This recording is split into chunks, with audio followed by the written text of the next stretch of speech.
Le jour du mariage.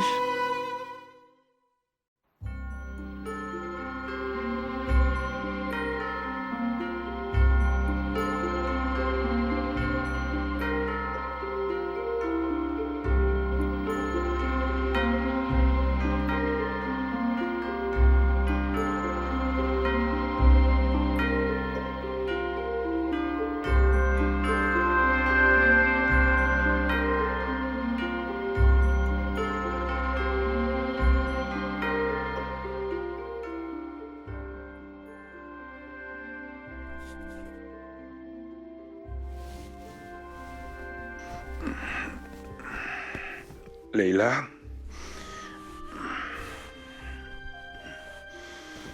Qu'est-ce que tu fais, Leila? Aujourd'hui, notre fille se marie. Et il reste encore tant de choses à faire. Laisse les autres le faire. Reviens te coucher, repose-toi. Je me reposerai demain.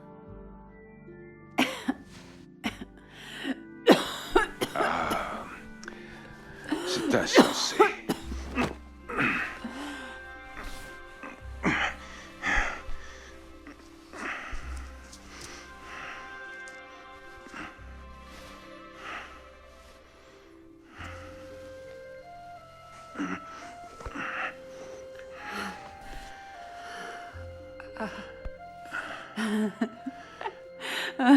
Regarde-nous.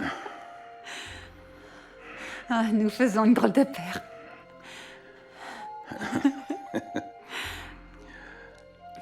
Tu trouves toujours à rire de quelque chose. Mieux vaut rire que pleurer.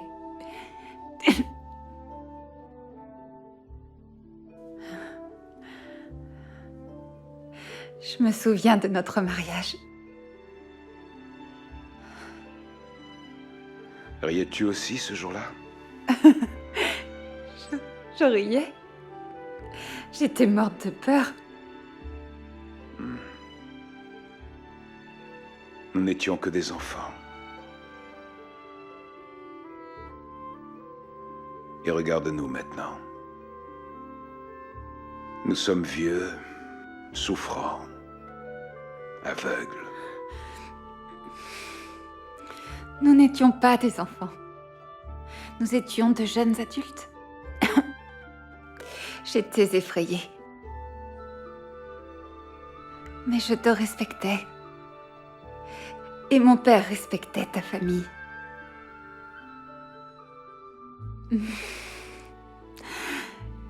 Comme ces années ont passé vite.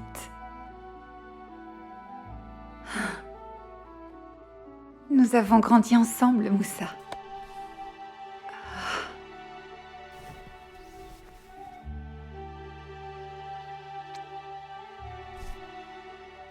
Je n'aurais jamais pu espérer une meilleure épouse à mes côtés. Ni moi, un meilleur mari.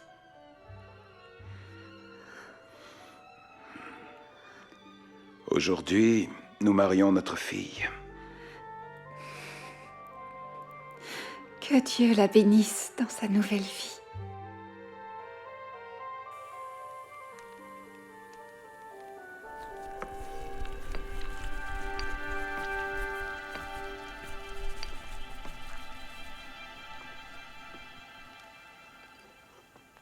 C'est bientôt l'heure de ton mariage. Es-tu effrayée? Moi? Effrayée? Non. Terrifiée. Mais j'essaie de ne pas trop y penser. Eh bien, je suis là pour te le rappeler. Toi et tous les autres.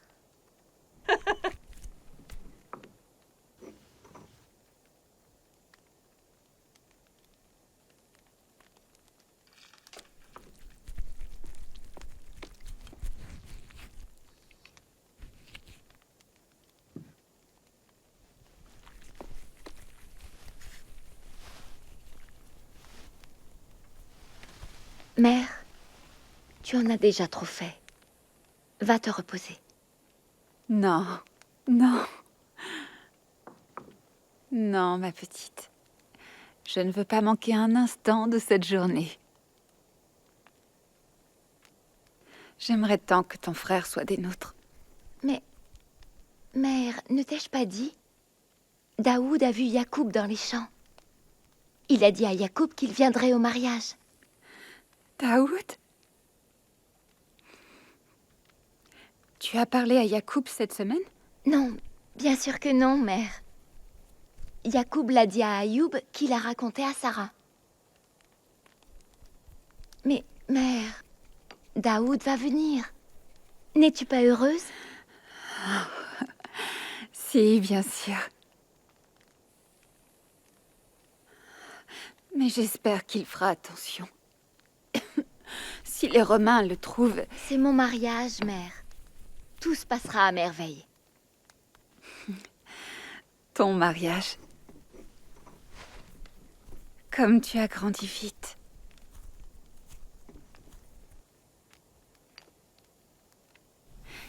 Il se fait tard.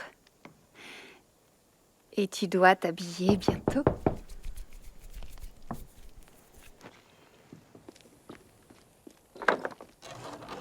Tante, soyez les bienvenus. Merci beaucoup d'être venue. Bien sûr, nous voilà.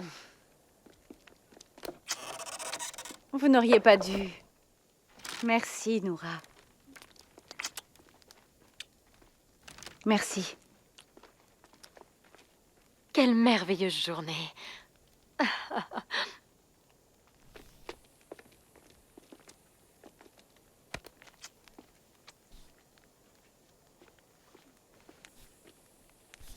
Eh bien, n'est-ce pas le moment de t'habiller? Tu as raison. Viens, petite sœur, allons t'habiller. Dahlia, viens avec nous.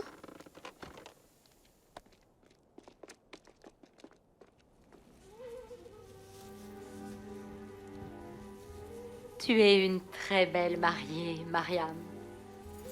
Je suis si nerveuse. Nous sommes toutes nerveuses le jour de notre mariage. Oh, ces vieux doigts tout raides. Je vais laisser ce travail pour vous, jeune femme.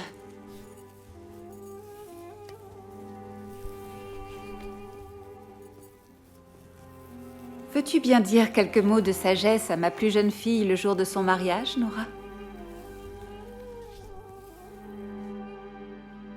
La semaine dernière, tu m'as parlé de Jésus et d'un mariage. Rappelle-toi, Leïla, celui avec les 10 vierges qui attendaient le fiancé. Elles avaient toutes leurs lampes, et 5 d'entre elles avaient pris un supplément d'huile pour remplir leurs lampes, mais pas les autres. L'époux tarda à se présenter. Oh, j'espère que Yacoub n'est pas en retard. Je pourrais croire qu'il a changé d'avis. Oh, je suis sûre que tes amis apporteront de l'huile en plus, juste au cas où ils seraient en retard. Ça gâcherait la fête si toutes les lampes s'éteignaient. Je ne veux pas célébrer mon mariage dans le noir. Mais dans cette histoire, quand les voisins vinrent annoncer que l'époux était en route, celles qui n'avaient pas d'huile supplièrent les autres de partager. Mais si elles l'avaient fait, il n'y en aurait pas eu assez pour que les lampes éclairent pendant toute la fête. Alors les 5 imprévoyantes partirent essayer de trouver quelqu'un qui leur vendrait de l'huile. Mais les boutiques étaient déjà fermées. Évidemment. Le temps que ces 5 vierges imprévoyantes reviennent, tout le monde était déjà parti pour faire la fête et elles restèrent là toutes seules. Je ne comprends pas, ma chère Noura. Cette histoire concerne les invités, pas moi. Je ne crois pas que Jésus voulait vraiment parler de mariage. Je pense qu'il voulait parler de notre vie. Nous attendons tous le retour de Jésus. Certains mourront avant son retour, mais nous devons être prêts à le recevoir chaque jour. Nos cœurs doivent être remplis de son Saint-Esprit et centrés sur lui. Personne ne peut le faire pour nous. Les vierges ne pouvaient se prêter leur huile. Ton mari ne peut te prêter son cœur pour Dieu. Tu dois chercher Dieu toi-même. J'aime penser aux paroles de Jésus chaque jour. Et je chante. Et je prie. Tu devrais le faire aussi, Mariam. Toujours le chercher, toujours lui demander de t'enseigner sa sagesse. Chaque jour est pour toi une opportunité d'acheter plus d'huile pour ta lampe. Quelle merveilleuse façon de se le rappeler. Merci, Noura. Tout le plaisir est pour moi. Ma chère Rivka, aurais-tu quelque chose à dire à ma plus jeune fille le jour de son mariage? Tu es tellement belle aujourd'hui, Mariam. Et nous allons faire en sorte que tes cheveux soient parfaits, n'est-ce pas? En te regardant, avec tes yeux pétillants et ton visage rayonnant, cela me rappelle les paroles de l'apôtre Pierre, qui disait que tresser ses cheveux ne rend pas belle, et porter des bijoux en or et de beaux habits ne rend pas belle. La vraie beauté vient du fond de ton cœur. Et c'est une beauté qui ne s'efface pas. Elle est d'une grande valeur pour Dieu. Souviens-toi de ça, aujourd'hui et toujours. Ta vraie beauté vient de l'intérieur. Merci, ma chère Rivka. Sarah? Et toi, as-tu quelque chose à dire à ta sœur? Eh bien, tu sais, je commence tout juste à savoir ce qu'est une bonne épouse. Et dans quelques mois, je découvrirai ce que signifie être une bonne mère.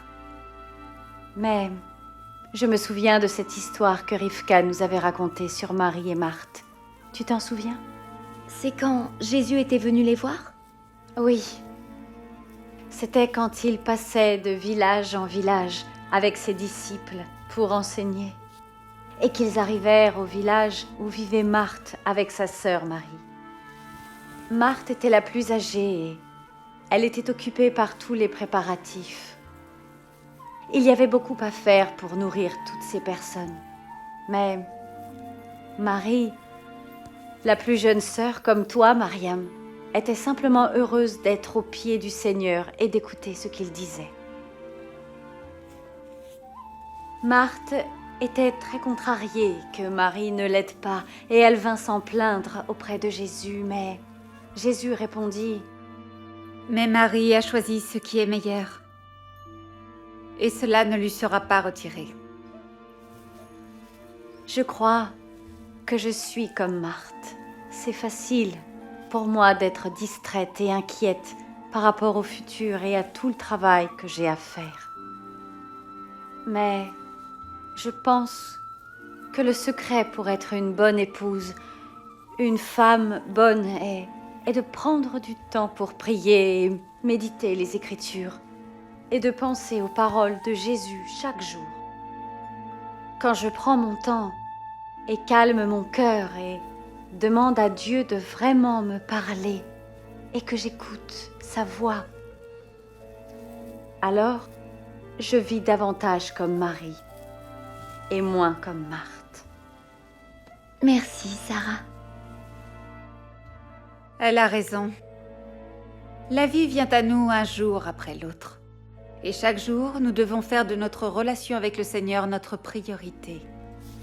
C'est ce qui nous donne la joie. Aime la vie avec ton mari, Mariam. Le prophète Néhémie disait que la joie du Seigneur est notre force. Trouve la joie dans les petites choses et sois reconnaissante. Et chaque jour, présente tes besoins et demandes au Père Céleste au nom de Jésus. C'est ainsi qu'il faut vivre, que nous ayons un mari ou non. Nous le savons, toi et moi, Dahlia. Je suppose, oui. Bien sûr que nous le savons. Dieu nous aime tels que nous sommes, Dahlia. L'apôtre Paul a même écrit qu'il pensait qu'il valait mieux être célibataire que marié. Vraiment? Oui, il a dit que ceux qui ne sont pas mariés peuvent s'occuper entièrement de plaire à Dieu. Pour lui, être célibataire est une bénédiction particulière. Mais surtout, ne le dis pas à Mariam. Dieu est bon à chaque saison et dans chaque situation de notre vie. Et il nous aime. Pas parce que nous sommes mariés ou non, avec ou sans enfants, mais parce qu'il nous a créés pour avoir une relation spéciale avec lui. Il prend plaisir en chacun de nous. Nous devons juste apprendre comment recevoir son amour par Jésus. Oh, mère, je t'aime tellement. Vraiment, merci pour tout. Je t'aimerai toujours. Et je prierai chaque jour pour toi, ma fille.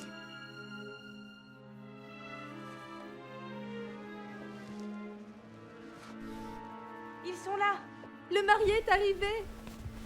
Voici le marié. C'est l'heure. Viens, viens.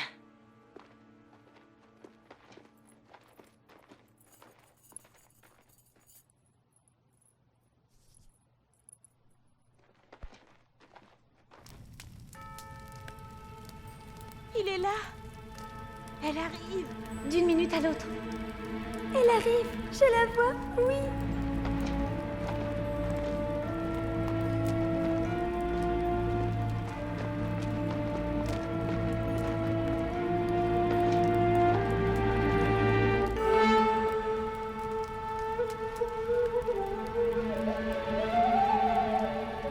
Daoud, tu es là? Bien sûr que oui, petite sœur. C'est ton mariage.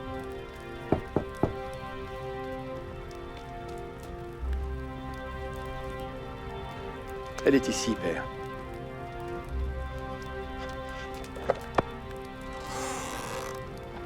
Nous venons pour la marier. Comme tu es belle. Tu as ravi mon cœur, avec un seul de tes regards, et l'une des perles de ton collier.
Écarte-nous! Laissez passer!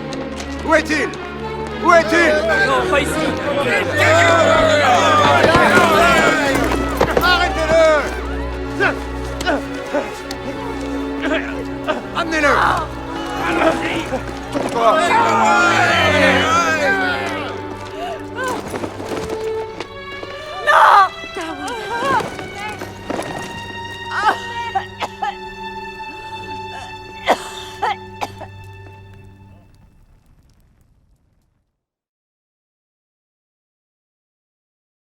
En quoi est-ce que ce mariage ressemblait ou différait des mariages auxquels vous avez assisté?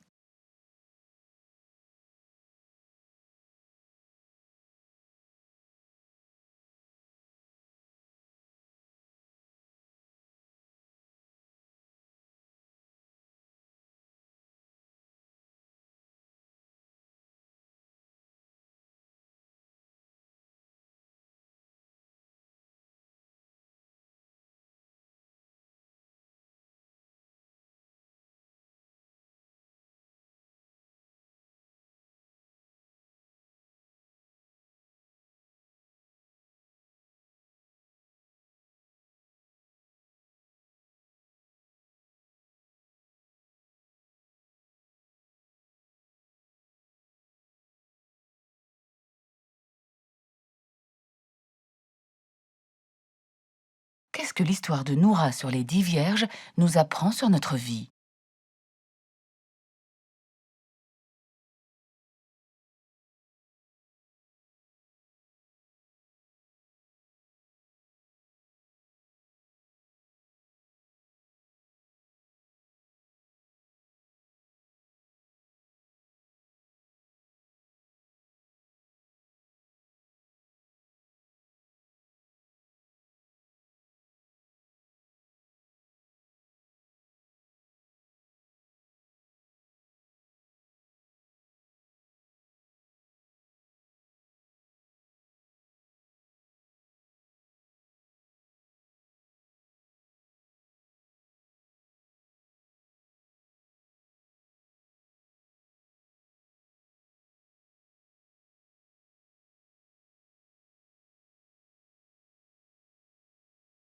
Ressemblez-vous à Marie ou à Marthe dans l'histoire de Sarah?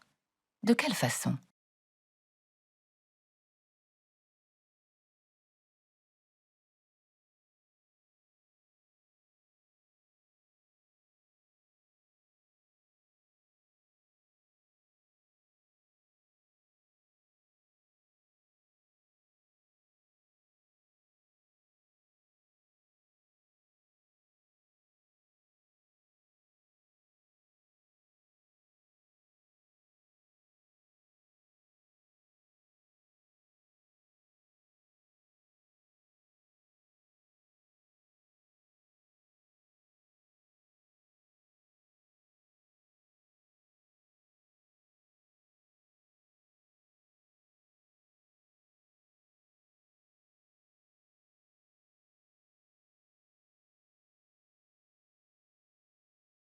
En quoi est-ce que les histoires de Noura et Sarah sont similaires?